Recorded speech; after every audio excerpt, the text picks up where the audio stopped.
రంగారెడ్డి జిల్లా పాషమైలారంలో అగ్ని ప్రమాదంపై ఆరా తీశారు ముఖ్యమంత్రి రేవంత్ రెడ్డి. ఘటనపై అధికారుల నుంచి వివరాలు అడిగి తెలుసుకుంటున్నారు ముఖ్యమంత్రి. సహాయక చర్యలను వేగవంతం చేయాలని ఆదేశించారు.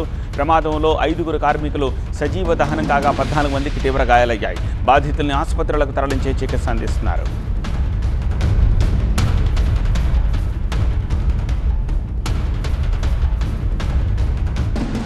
అగ్ని ప్రమాదంపై ముఖ్యమంత్రి రేవంత్ రెడ్డి ఆరా తీశారు. సంగారెడ్డి జిల్లా పాషమైలారంలో ఈ తెల్లవారుజామున 6 గంటల ప్రాంతంలో అగ్ని ప్రమాదం జరిగింది. ఘటనపై అధికారుల నుంచి వివరాలు అడిగి తెలుసుకుంటున్నారు ముఖ్యమంత్రి.